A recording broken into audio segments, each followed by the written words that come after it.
Wrestling Sheet Radio. I'm your host, ProWrestlingSheet.com editor-in-chief Ryan Satin. I'm here with my co-host, Elijah Bates. Hello, everybody. And stepping in this week for Jamie Iovine is the one, the only Rachel Sam Evans. Hello. Welcome back. Oh, thank you. With a new hairdo. I know, I'm like a new person. I like your outfit, too. It's very color coordinated. You know what? It's a set. Yeah. It was sold as a set, and I'm wearing it as a set. But I have to change soon. I'm going to roll around in mud tonight. I'm always scared of doing like full out, like buying an outfit. You have to. You just try it out once. Try it out once. You know, I feel recently, when I was in the hospital, it's a long story, but I'm sorry. A family, and I don't know if like it was a deceased person, but a family had left a bunch of shirts in the emergency room or in like the waiting room of the ICU. And when we realized that they weren't coming back, we were like, hey, let's look at these shirts. And there was this like aqua green like tank top, and I put it on and I wore it, and then I put on these shorts that I have at home, and I went out and I realized they were exact same color. It was like this bright green. Wait, did you feel beautiful? You took random hospital clothes and then just wore it out that night? Yeah, and I'm also just not wearing like all red. That'd be weird. That would be weird. Wearing all one color I definitely, I looked like a lime popsicle. Did like, you wash it first? You know, I can't really recall the details of it. You do recall the details. I don't. You didn't no, wash you it. didn't wash it. He didn't wash it. He definitely didn't wash it. But I I will wouldn't have say, washed it. hey, it was. You would have taken a random shirt from the hospital and just wore it out that It night? was folded. I'm gross. I'm really gross. What does that have to do with anything? Hey, I have folded a dirty shirt before. yeah. You just found a shirt somewhere and put it on. Don't know where it came from. You know that my nickname growing up was dog meat. Like No, you didn't know that? Didn't know that. I'm gross. Mine was I free. also don't know how that applies. Yeah, because I'm gross. You know, Okay. I'm like gross. My nickname was Free Shirt. Free shirt. Yeah. And so people were like, I don't care where this has been. Well, I mean, it's for shirt. For shirt. Yeah, for shirt. Oh man, yeah. I officially feel better now because when I go to a thrift store, I will just I'll buy it from a thrift store and I'll just wear put it on, yeah. And my girlfriend doesn't even do that with like clothes at the store. Like she always wants to wash it. Just I anything usually she do bought too at the because store. I don't like it to get itchy. But you know, now that I've got like hair all over my body, I don't get itchy from clothes. Yeah, same. That's why I like you, dog meat. Yeah. All right, well, let's talk about the biggest story of the week. Obviously, it was everything that happened with Becky Lynch. All things Becky Lynch. I mean, Becky Lynch is the talk of the wrestling world right now. I don't think there's any doubt whatsoever. And it's crazy because I remember talking to you. I want to say on Sunday before Raw, and we were talking about how you were saying how you were bummed that you weren't going to be at Survivor Series because that match sounded awesome. Yeah, well, it's the atmosphere. Yeah, the atmosphere for it. Even when I texted you guys the other day, and I was like, damn, I wish I was going to be in the building because the atmosphere is going to be explosive. And then immediately it was like, she's off the show. And I'm like, well, I don't have any interest in the show anymore. Same. That's actually what I wanted to ask. So did it kill all your guys' interest in the show? Yeah. It was minuscule to start, and now it's no. Yes, I'm done. Becky Lynch with a bloody face on Monday. When I saw it, I was like, that's one of the greatest visuals of Monday Night Raw in a decade. I don't know. It's so Wonderful. long. And after that happened, I was like, when I was driving to work on Tuesday morning, and I don't get this way about wrestling as much anymore because it's like you've experienced so many things. I was excited. I was like, I can't wait to watch Survivor Series. I haven't said I can't wait to watch Survivor Series in maybe ever.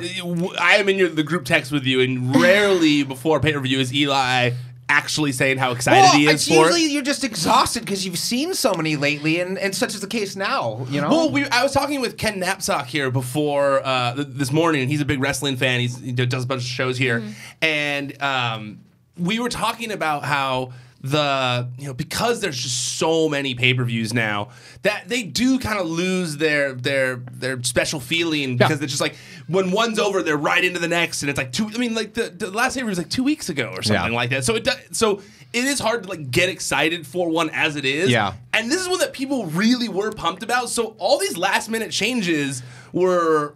I mean, obviously the Becky Lynch one they didn't have a choice. Well, hopefully she'll be involved in some way. That's what I'm hoping too. She has to be, because she's obviously well enough to lead a charge.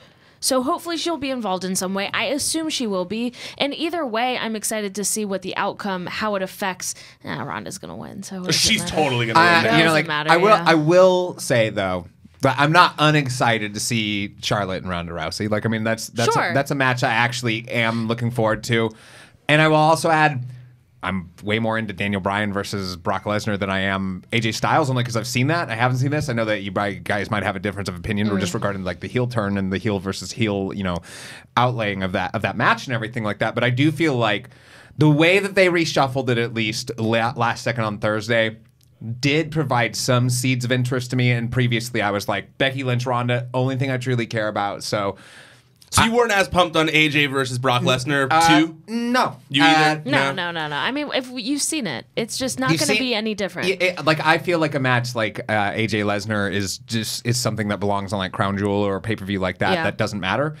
And in this case, it didn't have me super excited because I'm like, they're not going to put Styles over Brock Lesnar. But with Bryan, I'm just kind of like, well, I mean, the interest partially is like, how big of a butt kicking can Daniel Bryan take right now? Well, that's why I'm more interested in this match. I was not excited about AJ Styles and Brock Lesnar at all, but I'm more interested in this match because of the difference of fighting style. Yeah, is so much more distinct, and like the size difference is like so much more David and Goliath that it's more interesting as a match. But as it relates to the show, what a weird move. Yeah. Yes. Well, that heel turn bummed me out. Me too, majorly. And the David and Goliath thing you mentioned right there, it's to me, and I know I harped on this on the Smackdown recap partly, but you don't say like, oh, like remember that heel turn that David had before he took on Goliath? You're like, no, like the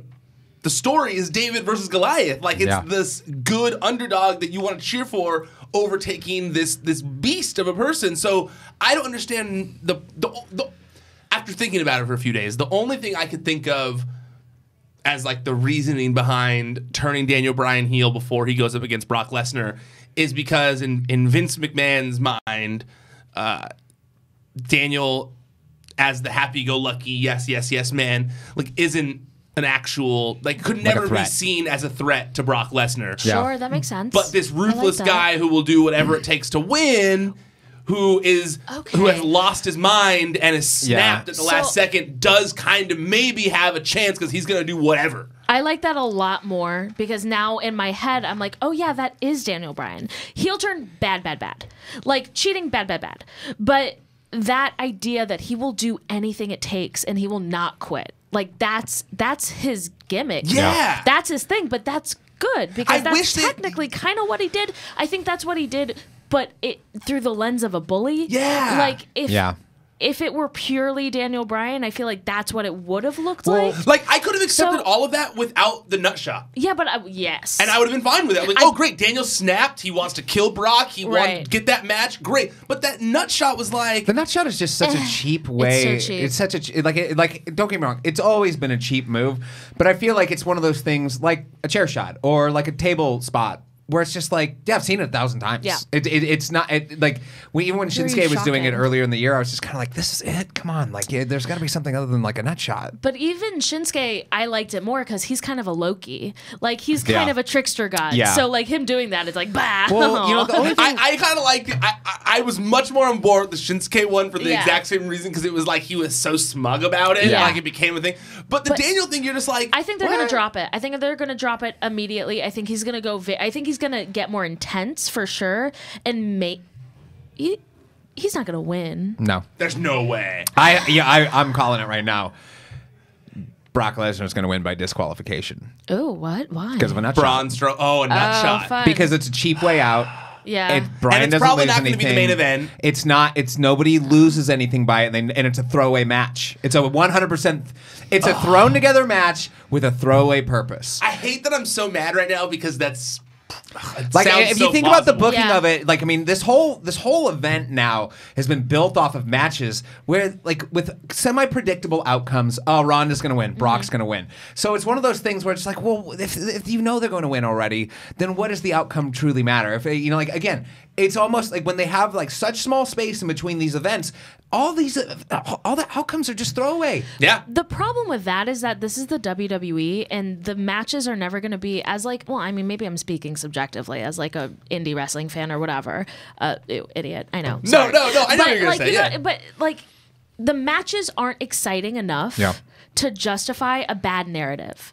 So I agree with you 100%. Yeah, so like the WWE has to understand that they can't have throwaway matches. The matches aren't good enough. Yeah. And even though you're getting two of the best in the world, Daniel Bryan and Brock Lesnar, you're still getting a WWE style match. So we're not getting the American Dragon. It's not like I'm interested though to we come for the story. You know, Yeah. we come for the story. Exactly. So yeah, exactly. When we don't get that story, it's like, well, then what sets this apart from what all the indies are doing? Yeah, Do you exactly. think that it's going to be a super quick match between Brock and Daniel, or do you think they're going to let him grapple a little bit? I have a hard time believing they're just gonna take Daniel Bryan to Suplex City, but at the same time, I mean, we know petty Vince McMahon, and we know the wrestling business. I think they're mad at him. And they have to be mad about Crown Jewel. Yeah. And we go like, oh, well, you know, we go like, oh, you know, he tapped out, so clearly it was getting buried because of Crown Jewel. And then a week later they give him the title. Well, I gave him the title. You can't say that. But then when you kind of pick it apart, you go like, well, you wasted a WrestleMania moment. You turned to like one of your natural baby faces for no reason. Yeah. Like you did all these things that don't make sense. That could be still you being angry and being like, well, I see him as a heel. Everybody else does too. He didn't go to Saudi Arabia, goddammit. And then I'll tell you what, the whole country of Saudi Arabia is a heel. He won't even show up. He wouldn't show up to Saudi Arabia. The country's really changing. And then, you know, so This has changed. so I mean, I could see them being like, okay, now as further punishment, well, let's go watch Daniel Bryan get suplexed 50 times in a row and beat John Cena's record. Is the fear out of y'all's head completely? Because not mine. About Daniel? Yeah. No, like No, not at all. Daniel Bryan. You are a father. Daniel Like- Bryan, he's like one of those. It's like a ghost almost to me. It's like one of those things where you're like, is he really here?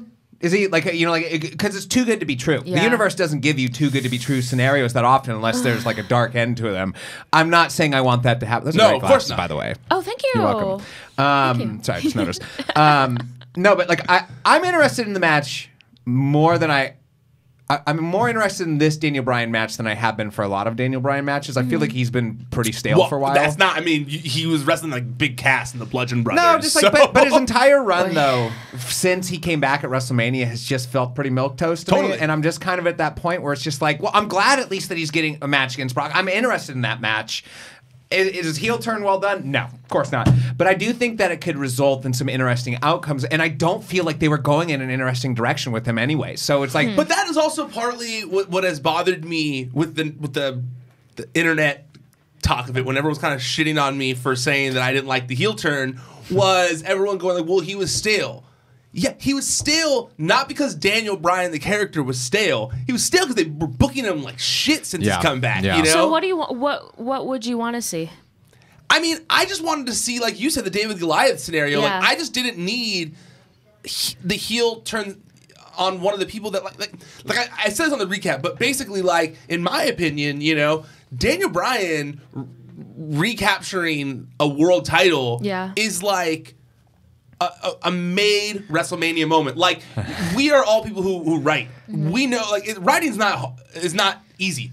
But when you have something like that that's being served to you on a silver platter, where Daniel Bryan coming back from injury and then making his way through WWE for a year before he finally gets back to the top of the mountain and has that big moment at WrestleMania again, like that's an inspirational story that should have been told. I was thinking about this past week, and I think that they are still building to Daniel Bryan versus The Miz, but part of me is like, is Miz going to be the good guy though? I know I was thinking the same thing. But think about it like this for a second. What? I know. Follow me down the rabbit hole. He's on this, right. Okay, Follow me. I'm with you. When Daniel Bryan entered WWE on NXT, Miz was his pro, and the internet was in uproar. Everybody was just like, "How could this be that the American Dragon, who's been wrestling all over the world for so long, is like under the tutelage of the Miz, a reality star from MTV?" In the real world, but again, going back to the petty nature of how they may be booking Daniel Bryan, what if this whole thing is turning Bryan heel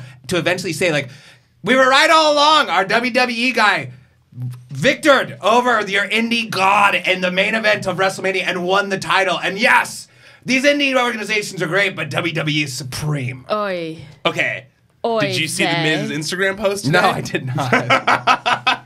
So The Miz posted this on Instagram. He said, I told you how Daniel Bryan really was, but you chose to ignore me.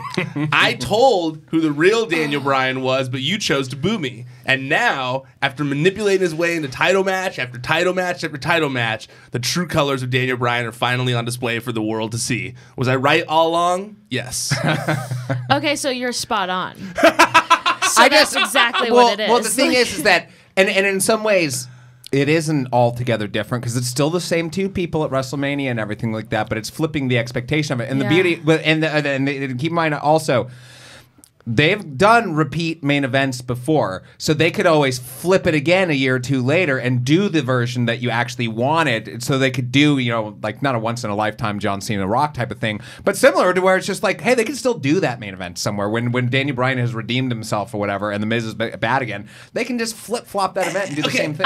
I just don't believe it. I just don't like a heel Daniel Bryan. I don't believe it. Yeah. Me neither. Well, I watched Total Divas. You can believe it, but it's like, why? Why? If you have a natural baby face like that who the fans don't want to be. What do you see from Total Divas that would make you believe? Because he's just like a little dismissive. Kinda. Because he's just like a little dismissive, but also like consider his surroundings. He's very hippie. Like he's very like like not the hippie that you necessarily like. He's not like a Willie Nelson hippie. He's the hippie that like he's like a hipster hippie. He comes into your home and judges your milk. Yes, like that kind of thing. He's like, what do you mean you don't have a nut bag to make nut milk with? He talks about how small his house is and how he's proud that he doesn't have to have all these a compost things, toilet. and he wants a compost toilet. I dated somebody out of compost toilet once. Disgusting. Like you're like you know like What? It's just unnecessary. I think they got rid of the compost toilet, but it was a thing on the show. Hey, I gotta just tell you too. I like that you remember how obsessed I was. Going to with the bathroom in a compost compost toilet is not my favorite thing. I can't imagine it would be. I did a prank show with the Bellas and Daniel Bryan, and I gotta say the Bellas are fantastic. Oh, I love the Beltons are great. They are amazing. Yeah, absolutely. And I accidentally, this is true, it was a complete accident, wore an American Dragon shirt there because they were like, wear a wrestling shirt, and I just literally pulled the first thing on my thing, and he was like, oh, nice, and I was like, what? Oh shit! Oh, that's you. But we spoke 3 words. But he seems docile. If he leaned into, I don't like the heel that he is trying to be. But if he leaned into the compost heel, and he was more judgmental and like a little smug, maybe I'd like that. I don't like a nut shot. I would almost assume that they were going to go that way because they're like, oh, look at this vegan. You know, like I mean. But okay. That worries me, because that isn't the American Dragon that everyone's like, oh, we're excited to see the American Dragon. No, I worry that it's going to be the vegan, that he's going to be like a Doink the Clown-esque character where he carries around a bucket filled with like wood chips from his compost toilet. Yeah. Yeah. God, that would be gross. I would not want to have those thrown on me, just to be clear.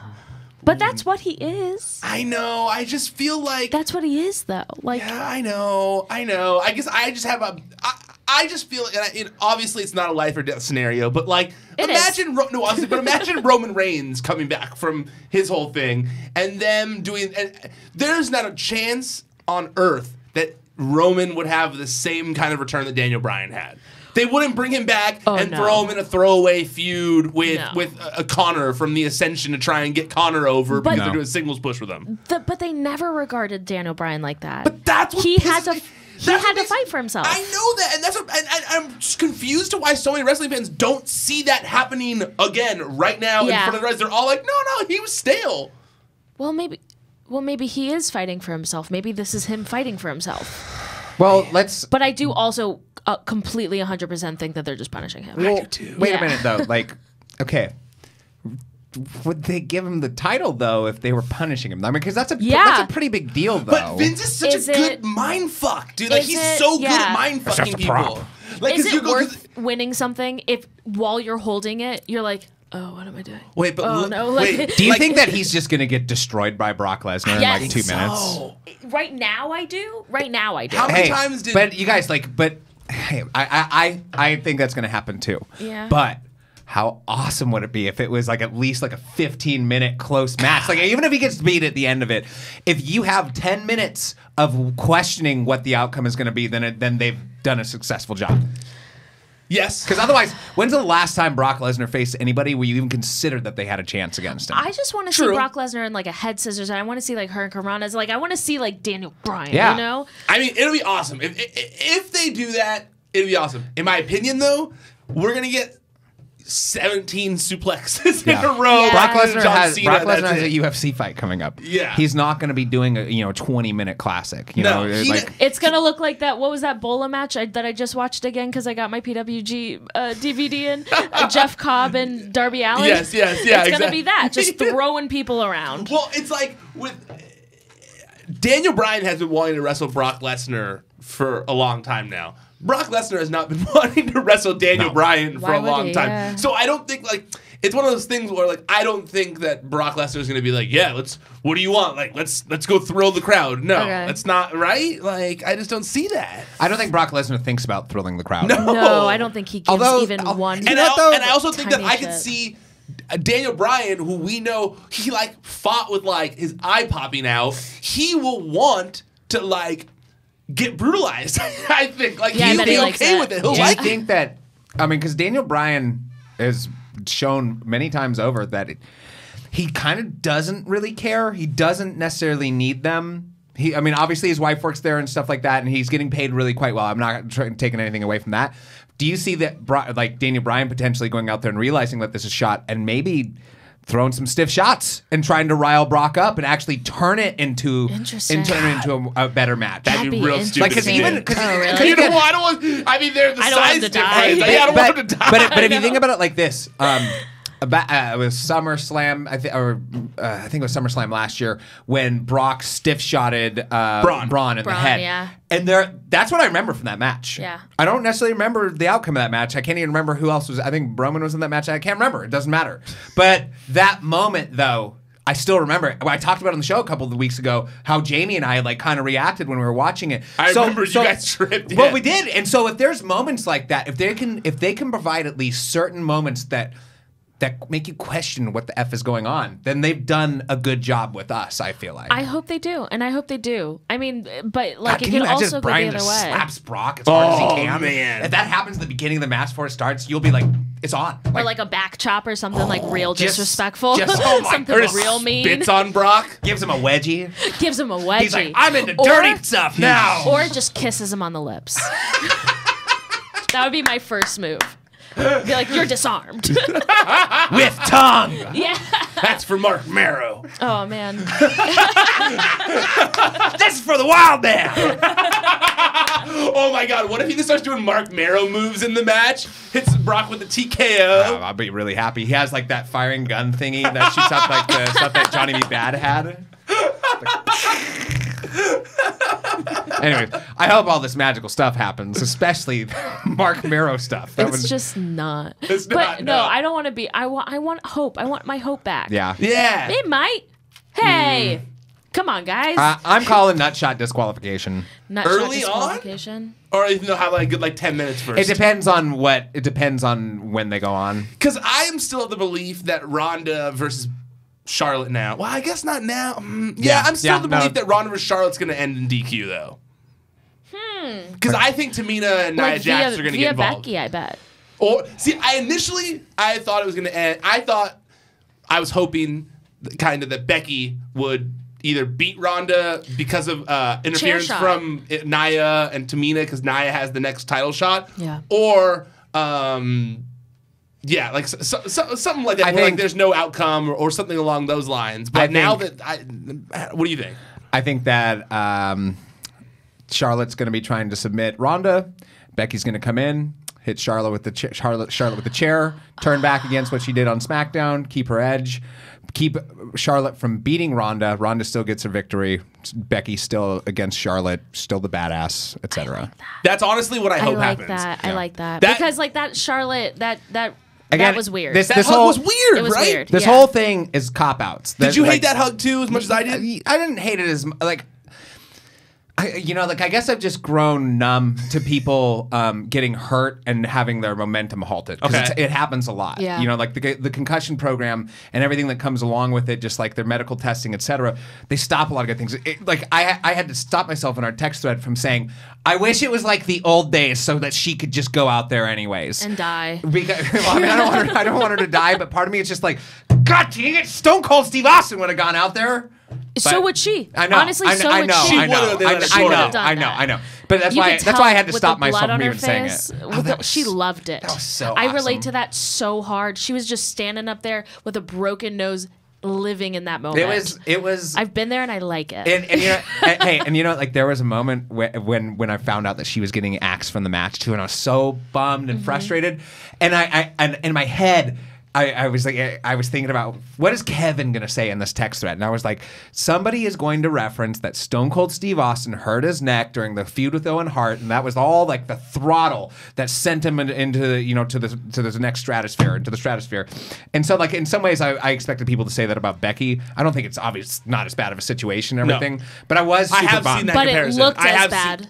That's the thing. It looked as bad, and that's all that matters. It was incredible. It was probably, again, it was one of my favorite visuals, probably from all of women's wrestling in the WWE. I was like, this is one of the most badass moments of all time. Actually, that Stone Cold comparison is super apt because, like, obviously it looks like the Stone Cold bloody face moment, and if she ends up getting a face turn through a similar moment like that, I think if she turns on Charlotte at the event, people are gonna go wild. Yeah. I really hope that's the way they go with it, because I was like, man, what are you doing with this hug bullshit? Like, come on, man. Like, everyone loves Becky right now. Like, why are you trying to transfer that over to Charlotte because she's gone for a few weeks? Like, come on. I also don't want to see Charlotte. I hope it doesn't go the opposite direction. I don't want to see Charlotte become like a heel buddy, because Becky doesn't need a buddy. No, she doesn't. Yeah, she's I don't the need man. a little tea time shit. Like, I'm very happy with everything Becky is doing. They should be too. In a lot of ways, it's about time to distance, Becky and Charlotte from each other as much as humanly possible. Just because Charlotte has a lot of value. Like, I mean, she really does. I mean, I know a lot of people, love to rip on her moonsault and everything like that, and they have every reason to do so.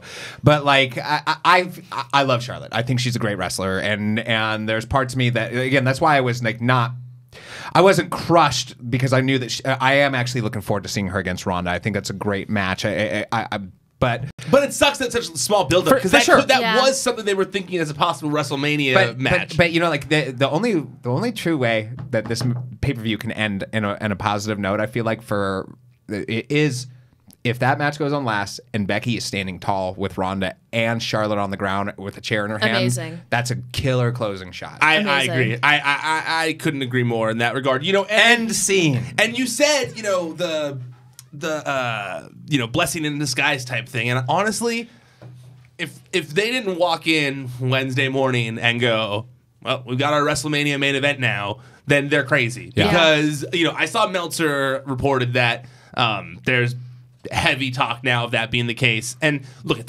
there's no secret they want women to wrestle main event WrestleMania at least once. Yeah. It's no secret that Ronda. Gee, thanks. So they can talk about it. So they can brag about it. This has changed. Remember that This is the first time this has ever happened in all of history. For the first time. Happen again. Hashtag this has changed. But it's no secret. Hey, I'm sorry. I shouldn't be making light of that moment. No, but you should. Yeah.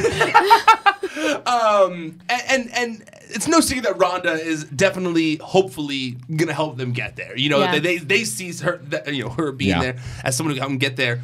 But they need that other foil. Like, they need that other person to go against. And there's no question right now that like the entire wrestling community is in full support of Becky. Wants to watch Becky Lynch. Do you think that like Sasha Banks and Bayley are just like, what happened? Yes. Like, they're just like, wait, what happened? I think Bayley's been thinking that for a long time. She should, too. I think so, too, but I was looking at Sasha's tweets the past, did she delete them already? No. Did she? No, she didn't. Deleted tweets. She said... I don't know that these are what they're about, obviously, but this is right after all this is happening. Yeah, what is it? And usually she's real positive on social media, but it was do you know who I don't like? And then it was you is the next tweet, and then it says, don't wait, the time will never be just right. And then it was like a gif of Whitney Houston saying, do you really know? Like, it was just like all like weird like That's cryptic. a work. That's a work. I mean, probably, but I mean, you know, I go on social media a lot of times and I'll just post like a gif that like, because I can't actually say how I'm feeling, so I'll just post like a real out of nowhere gif. Oh, I'm the subtweeter of the century. So, I mean, then you know. I mean, but I'm not Sasha Banks. I don't have Vince McMahon staring at my fingers every time I tweet something. You know, I'm a free bitch, baby. Yeah, but those aren't like she also pissed off for greatness. You know. Ooh. Yeah, POG. Instead of worrying about what you cannot control, shift your energy to what you can create. So I don't know. Like, these are things to me that sound like someone who's a little unhappy. Yeah, but here's what I will, you know, just gonna have a little bit of a learning moment. Would you ever say this about a male wrestler? Yeah. But why? No, you wouldn't. You don't think Yeah, that I would. No, because Say what? Say what? Yeah, I would. Wait. Say what though? Say like I don't think that they're wrestlers? jealous of each other's success. No, I didn't say jealous of her success. I think more about bummed about her position, like he said, of like, man, what is okay, so not in reflection to Becky, just in herself. Like at Ronda or fine. at Becky, because they're all homies. Like or Becky and Becky and Sasha. I think I'm more mean of just like a me personally, like pissed at your place. Okay, Yeah, that makes a ton of more sense. Yeah. Your place in your probably universe. happy No, for Becky. like there are people I'm happy for that are like have a cool thing happen, but deep down inside I go like, fuck, dude, like What is happened What to happened? me? What did I do? What did You I know? do? Like what the fuck, you know? Am I bad? You know, and I'm sure like Happens to me constantly. You know what I mean? So I Happens to me constantly. don't think that she's like mad at Becky, but Yeah. I could definitely see being like, hey, remember when I was like the one And you know that what everyone you know cared what she about needs to wrestling? do? Like, this is Yeah, but frustrating. She needs to. It's been She needs to Becky's pay her. turn a little bit. It's Becky's turn, and But also Becky at the same paid time- her dues on the sidelines for a long time. Completely Sure did. agree. But I also think that we've never gotten to see like the real heel Sasha Banks that we Agreed. saw on NXT on the WWE main roster. And I think that if we had, she'd be much more popular than she is right now. Or at least, you know, she's popular, but even more so. I do not know what happened with Bayley between NXT and the main roster, but it's like she left a piece of luggage back home. Yeah. There's just something that isn't there. It's the same thing. She's Well, doing you the know, same gimmick. and She's doing the same thing. When but- when we were at the old studio, I would talk about it all the time. It's like Yeah. it's time for Bayley to have a heel turn. Yeah, that was over a year ago now. It was a long Yeah. time because I was just like, I am so sick and tired of her. There's nothing interesting. There's no And catch. know what would be super interesting? Same gimmick, but a heel.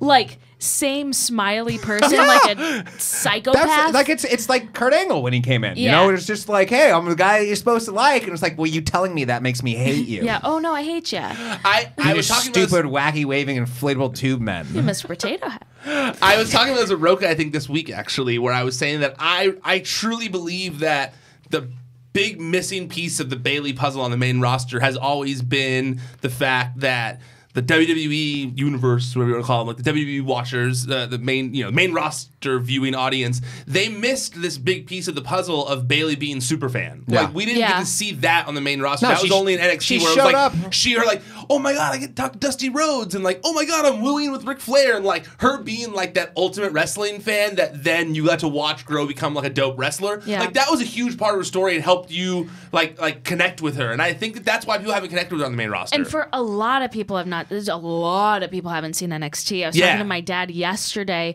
and he was like, where'd this McIntyre guy come from? I'm like, oh my God, you don't even know. You don't know anything. You don't know anything, Oh my Dad. God. I'm like, Dad, Velveteen Dream, you know? And he's like, nah, Oh no, my dad doesn't watch NXT. I know about it. My dad Yeah. watches WWE every week. He doesn't watch NXT. Yeah. Yeah, he super doesn't watch NXT. I literally begged him. I was like, please watch this weekend.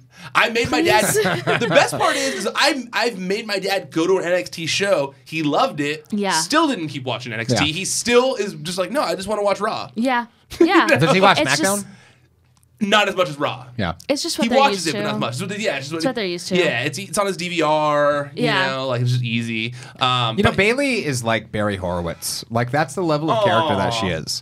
Bailey Horowitz. Barry Horowitz was Young. this jobber from like the mid '90s, and his gimmick was basically he'd like pat himself on the back, and he was that's and he was a jobber. He was every sense of the way he was a popular jobber. Yeah. And then he beat Skip of the Bonnie Donnas, who was managed by Sonny at the time, and Barry Horowitz kind of lived off of that. that, but he was just kind of like this happy-go-lucky guy, and he finally got his break, and he won once, and then basically he was jobber to the stars for forever, and then he went to WCW shortly after that, and never accomplished anything of note, similar to Bayley, but like in the WWE on the main Bayley roster. was a champion for a minute. Yeah, I know, but just like that's like when you said before the title's a big deal. No, it ain't. No, title's a big deal. The title's a big deal if they're pushing it like that, and if they're not, it just sits on the sideline like the Intercontinental title did for 10 years. Until the Miz got it. You would have liked Barry Horowitz's vest because it had the handprint on the back of it too. The Hamza?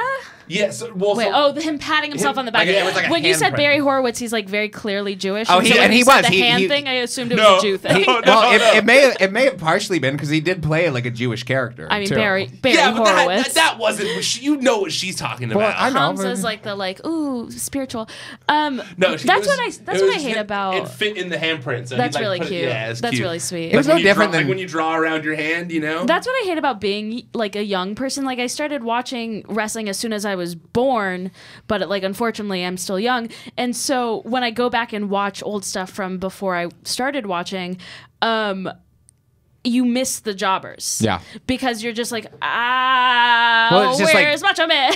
Yeah. And it's crazy because look at what happened with James Ellsworth. A couple weeks they brought jobbers back. Yeah. James Ellsworth became like a huge thing. Yeah. James Ellsworth was bigger than Barry Horowitz ever was. Yo, yeah, I was gonna when you were telling her, I was gonna compare it to James Ellsworth, and I was like, nah, James Ellsworth was bigger than Barry Horowitz. Do you think that the jobbers from yesteryear did the same thing as the jobbers today, where they kind of stop being asked back and then work the indies?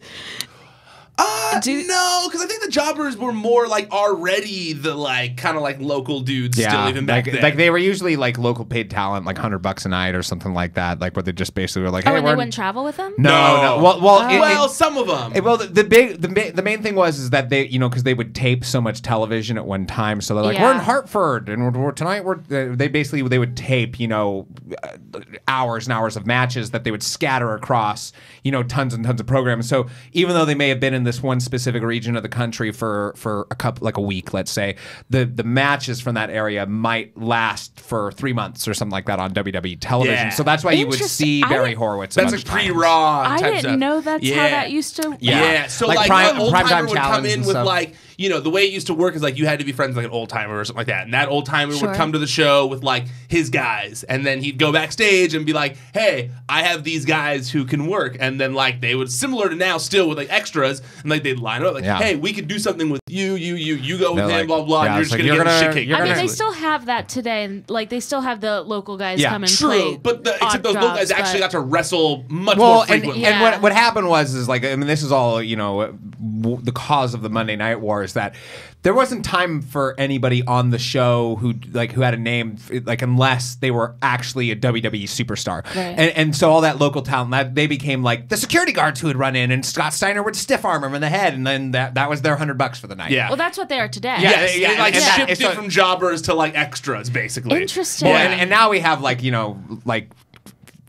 Kurt Hawkins jobbers where they're it's paid he's actually on he is traveling with them and everything. Oh, wow. Yeah, I mean the company expanded, and so you can hire more people. But I mean that's how you even hear about guys like the Hardy Boys who they wrestled when they were 16 on the shows because they were friends with one ex WWE guy who brought him in, and they were yeah they're with us, they're trained. Yeah. I have an unpopular opinion about Jeff Hardy.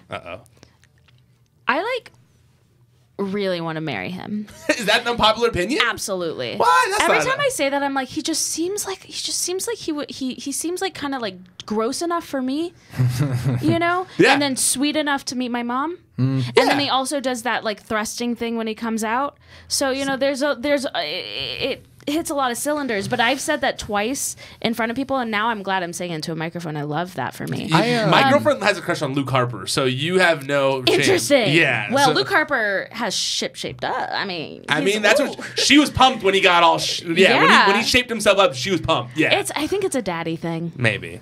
No, Sorry, She guys. likes Mick Foley too. Is that a you thing too? You like Mick Foley? It's my girlfriend.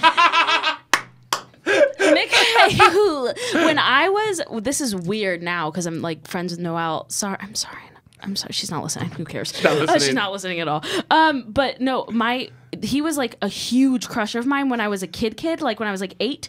And I had a picture frame next to my bed that was Mankind, Mick Foley, Dude Love, and Cactus Jack, just like a 4-pronged picture frame. Wait, by your bedside? Next to my, it was the only thing next to my bed was those pictures and like a journal, so I could be like Mrs. Mankind. Yeah, I loved him. I really thought, like, I was like, that's my man.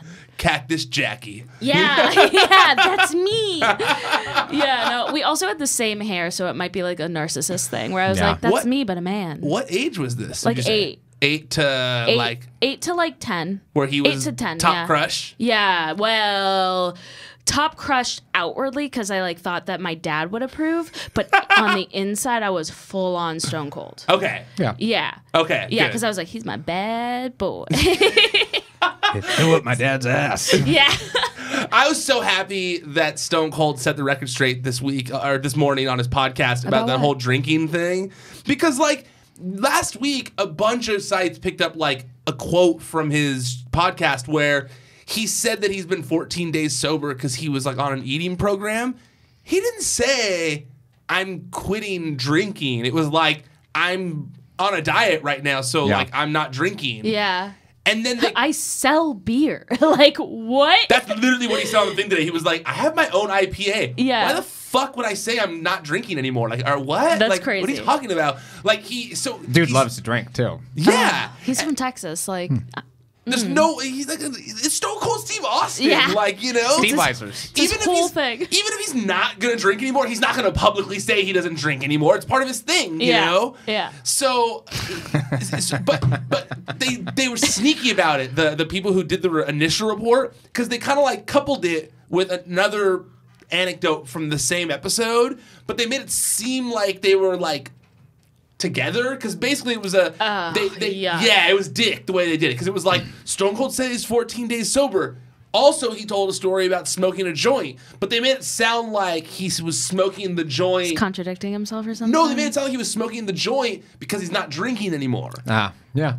And he's like, he was like, no. They were totally different stories. The joint story was an old story that I told, like having nothing to do with the not drinking thing. And he was like, Kristen, his wife, he's like, how long have you known me? She's like, since like 2004. He's like, how often have I quit drinking? Every time you go on a diet? And he's like, yeah, I'm just trying to cut pounds. Like, that's what you do when you go on a diet. Yeah. Like, if Stone Cold Steve Austin quit drinking, would you feel the same sense of glee if you saw him smashing like O'Doul's in the ring? oh my God, no. Zimas? Ew. No, well, Zima's an alcoholic drink. I'm saying like... Wait, aren't Zimas not alcoholic? No, Zimas are alcoholic. They're like, that's their whole appeal. You're thinking, no, O'Doul's and Sharps are the non-alcoholic beers. If Stone Cold Steve Austin came to the ring but was smashing Sharps or O'Doul's, would you be cool with it? I'd quit. No, I would quit. I would quit Okay, wrestling. how about this? What if he was smashing like cans of Hawaiian Punch or something? I would be like into that. I'm a little Or like more into that, yeah. Or That- like that'd two be of those squeezy bottles. What are the Kool-Aid bottles?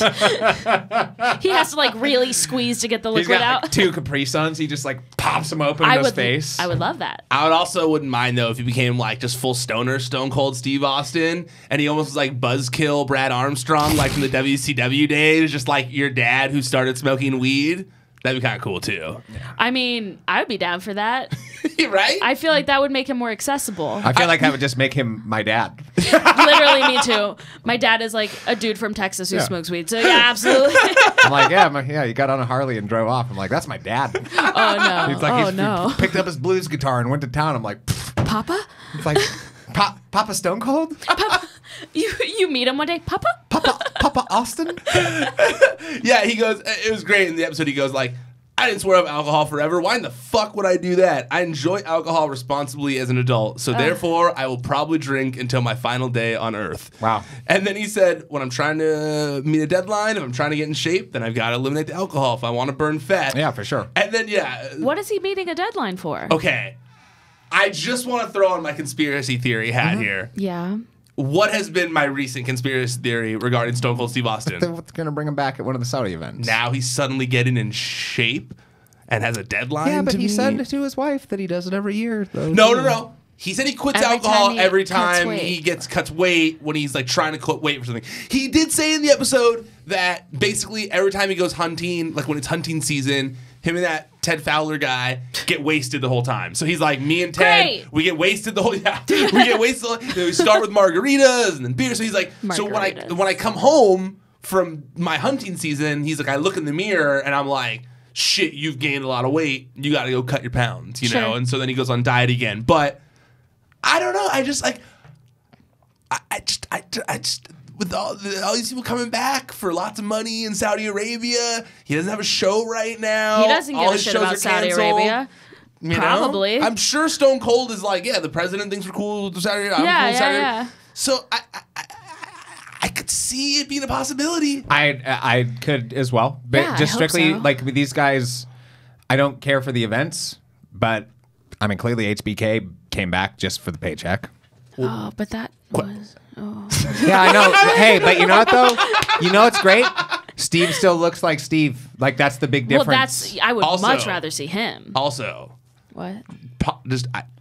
we've never seen Stone Cold versus Hulk Hogan, have we? I don't care.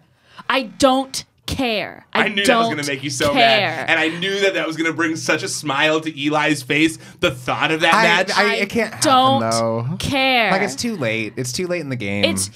It's too. I don't care about Hulk Hogan. Stop. Hulk Hogan is bad. Eli, you're telling me you would not be out of your mind excited if you I'd be heard they so were intrigued if that was going to happen, but I don't think that Steve would do it. I do think that even if he comes back, because Steve has never said, he said I'm retired, but he's never said like I'm adamantly opposed to getting back in the ring.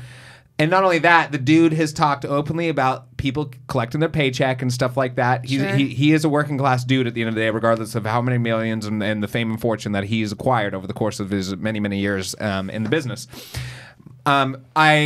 There is a part of me as somebody who grew up on the Hulkster, who grew up on Austin years later, who saw Hulk Hogan's come back in the early 2000s to the WWE and actually appreciated a lot of those the match with The Rock, etc. Sure. Even the match with HBK, as overacting as HBK was in that match and everything, I remember being tense for it. That having been said, Hulk Hogan is 10 years past the point where he should be in the ring. And he's probably 20 years past that point. But he's 10 points. You're being nice with 10 years. But he's 10 years past the old-timer point. You know, where it's like where it's still okay to have an old-timer in the ring. It's not like they're having Ric Flair come back in the... You think they're going to bring back Ric Flair? No, there's no way. He'll die. He'll die. I want they shouldn't bring back Ric Flair. But I could, and this is just pure speculation. This is just me speculating completely. But like NWO versus Stone Cold, Triple H, and like The Undertaker, or like I mean, or they The are Rock. bringing back factions. Like that's something that they're doing. But I want to see Hulk Hogan in a wrestling ring as much as I want to see Woody Allen at a bar mitzvah. I don't want to see it. It's so disrespectful. No, it's so beyond disrespectful. 100% agree. I just think to myself of like, if I'm if I'm a Saudi Arabian prince and I can book whatever I want. Sure. There's two matches. There's like Stone Cold versus Hulk Hogan, and there's The Rock versus Shawn Michaels, of like two things that have never happened. Sure. And I don't think they're interested in Stone Cold HBK versus The Rock. I don't think It's that's not as cool. It's not as it's cool for wrestling fans. That's it. Even whenever it was HBK versus Hulk Hogan SummerSlam 2005, it still was like one of those things where it's like, this is only interesting to wrestling fans. Yeah. Nobody cares about it. Yeah. Like, I mean, anybody who's watching this match just for Hulk Hogan probably doesn't really know much about HBK, and that's the way it felt at the time, and that's the way I think it would feel too. It's like it's The Rock. It's going to be in the ring. And he's wrestling HBK. Yeah. Bald HBK. Well, that's the problem, is that the new wrestling fan doesn't really give a shit about Hulk Hogan. No. And all they know of him is that he's racist. Yeah. I don't. And I would suggest that I don't like. You don't think he's racist? I don't not think he's racist. I'm just saying I don't know that every person necessarily that's their instinctual go-to. I understand that it is for you guys, but there's if they're not vet wrestling fans, like if they're not like, you know. Well, I think that I think it's both. There are a lot of people who have forgiven Hulk too. And so I don't think that they think he's a racist. I do think the first thing that comes to mind when they hear the name Hulk Hogan young people is that incident. It's not like he just said the word, you know? It's Totally. not like, because like I forgave PewDiePie and he said that all Jews should die. So like I should, you know, I get it. But like I didn't forgive PewDiePie. It's not, you shouldn't probably. Yeah. But like, I don't know. He just seems nice. I don't know. But think about it. But think about it on Such this a level though fucking too. hypocrite. No, It's crazy. But with Hulk Hogan though, like there's the difference between is like, for instance, like you guys live a lot more in the digital ether than I do. Much more. Yeah. So like you're part of a conversation that's taking place in that environment that I just am not present with. Yeah. So like there is a category of people obviously where it's a hypersensitive issue because it's been a conversation that's been taking place for a while, and there's a category like me where it's just like, well, I totally understand where the sentiment comes from, and I partially agree with you too, but also I'm kind of like it goes back to like kind of even what I said about Michael Richards the other day, where I was just like, I'm still watching Seinfeld reruns all the time. Yeah, he busted me on that one a few weeks ago. We were talking about that Hulk. makes you don't watch Seinfeld anymore. But here's what I will say about that. That's syndication, number one. But here's what I will say about that is that like I totally that's the most Hollywood justification ever. That's syndication. It's syndication, really so it's like matter. basically like it happened in the past. But no, I totally understand. I totally get that. Here's what I will say is that it's beyond just being like triggered by it, like, you know, oh, you're sensitive, whatever. This is happening in real time, and they have, I would say, the responsibility to echo what's happening in the world. I know that that's obviously not what they've chosen to do in the most recent weeks, but for the most part, they've been pretty good about it. And if you're gonna listen to the climate of the world, it's such a bad move, not only socially but PR wise. Yeah, it definitely felt weird when Hulk Hogan came out at Crown Jewel. Crown Jewel. That's how important these events are. I'm just like it's Saudi Prince. What is it? That Saudi Prince event. No, like and I don't say any contrary statement because I don't agree with you. Like, I mean, I feel you. I could tell you're conflicted on the whole thing too. When you were saying it, there is part of me inside that's just like, in another time, that would have made me a really happy camper. If that could have happened in the early 2000s, I would have been great. But it is 2018. It's almost 2019, and so it's like that time has long since passed. When Hulk Hogan was in the ring in TNA, when he did that Australian tour, there's pictures of him and Ric Flair wrestling at that event where I'm like, this looks pathetic. Like, it looks sadly pathetic. Yep. We just don't have in my opinion, we just don't have the room to be patient with stuff like that anymore. It's like we're past that conversation. Yeah. But also, most people don't watch the WWE for social issues. Yeah. So, like, I happen to be, I'm not going to yell. I'm not going to disparage. I'm yelling all the time. But I'm not going to disparage anybody for being excited about something like that or watching something like that. Because guess what? I'll probably watch it too. Yeah. I just think it's a weird move. And I think more than anything, it frustrates me when people have a platform and they choose to use it in a irresponsible way. So yeah, that frustrates me. But if Hulk Hogan versus Stone Cold happened, I would fucking watch it. Don't watch it. Honestly, like I can respect somebody coming back for a paycheck, but there's part of me that's like, Steve's got too much integrity for that. Like, I really feel that. Like, really? He's making his own money. I have always agreed with you. Like, Stone Cold is one of my all-time favorites. I'm just saying, like, it's easy to say that. I'm down with him coming back for a match. Backs up a brink truck with millions of dollars on your front door. But it should be against somebody that he can have a passable match with. But not we Hulk say Hogan. that. He cannot. He but can't look at carry Shawn Michaels. Hogan. Shawn Michaels was like, no, Stone Cold, like you said, isn't necessarily. Like, yeah, he says it, but it's never been like as hard-lined as Shawn Michaels was about it. Like, Shawn was like, I'm retired. I'm not coming back. There's no amount of money you can pay me. And then a Saudi prince showed up with a few $1 million, and he was like, well, I guess that is an amount you could pay me. Yeah. You know? That seems to be the one. Actually, retract that statement. There is a number. You just brought it to me. Who would you want to see Stone Cold against? CM Punk, but that's also like, that's never going to happen. That's like about? the other. Well, I'm thinking like dream match status. Okay, If we're talking like I'm Saudi Prince with $45 million. Stone Cold's back. It's a Monday. Stone Cold's back. I mean, I guess Braun Strowman, but that doesn't even I don't really. want to see him against a big guy. It's hard What if It's he hard because Rey he's so out of Mysterio? the like. I was gonna say like Dean Ambrose maybe because that'd be like cool. because like of their attitudes and everything like that, and because like the episode of the Stone Cold show that was on the WWE Network where Where Dean just was the worst. yeah, and like I remember that well. Similar, not similar to Daniel Bryan, but in some ways like what I would worry about is like Steve.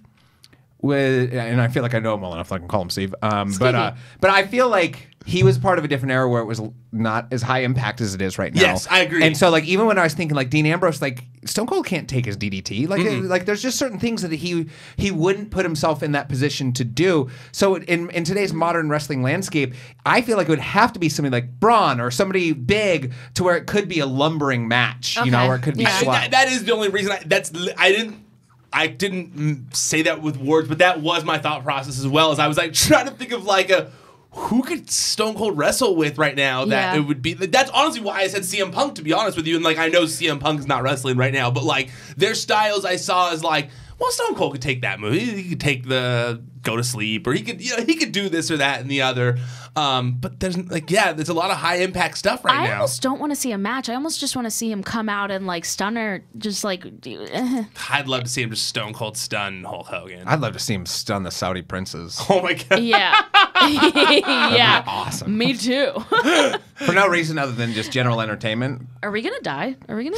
Yeah. Before we get put on some list, Rachel, where can people find you on the internet? Oh, please don't yell at me. You can find me all over the internet at Rachel Sam Evans or Rachel Sam Fans. It depends on how your brain works. Find me and be nice, be kind to me. Rachel, Same Vans. Yeah, Yeah. I guess I didn't think about Yeah, that. somebody said that to me once, and I was like, "Oh, sure. I guess your brain works a different way, and that's beautiful. I love that." And also, okay, so slightly unfortunate news since we have Rachel here, anyways. Is if you have heard Rachel on Best of the Rest in prior episodes, I'm happy you listened. I hope you enjoyed the show while you did. But unfortunately, it looks like Best of the Rest will not be continuing on as a regular show. We don't know what's going to happen with it yet, but Rachel, we are going to still figure out ways to keep Rachel in the mix. I'm going to try and get another show going for her. We're figuring it out. So she's still part of the Wrestling Sheet family. Aaron's dealing with some stuff, so send him some love, all that good stuff. But we are gonna. Rachel's still be part of the family. She's out here in LA. We will be utilizing her more, and I'm still gonna try and figure out a way to have some sort of indie coverage in the podcast feed. It's all things I'm working on. So keep your eyes peeled for all that kind of stuff. Hell yeah. And Eli, where can people find you at? Twitter at Elijah Bates, Instagram at Brindlebeard. Very, very easy. And you can find me on social media. It's at Ryan Satin all across the board. It's at Wrestling Sheet as well for the website, ProWrestlingSheet.com. If you're listening to the audio of this, go check out the videos that we put up. YouTube.com/C/Wrestling Sheet. That's where you can check out the recaps that we do every week. That's where you can see Rachel making these fun cut hand signals Cutting right now. his head off. Oh, from where though? Oh, underneath. Well, we're only on one shot right now. Okay. Great. She's pulling a Jamie where she... Yeah, when the three of us are here, it's only that camera. So, yeah, didn't even... So, Wow. That made more sense to me now. No, Okay. It's better than Jamie. When we first were doing this, Jamie was like playing to that camera while he was saying stuff, but it wasn't filming him. So... Yeah, you probably do the same thing today. No. I don't play. Every time I see a camera, I get nervous. So I'm like, no. Yeah, youtube.com/C/Wrestling Sheet. That's where all the videos are. I did an interview this week with David Arquette. We were in the Collider studio. We talked about a bunch of fun stuff.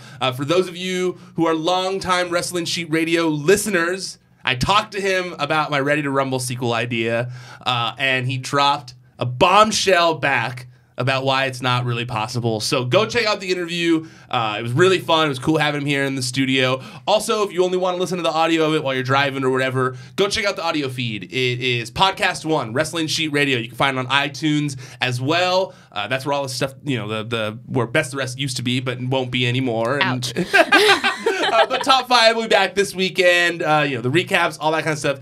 Check it out there. Okay, that's it. We're done. Officially tapping out. Until next time, stay out of the dirt and keep your eye on the sheet.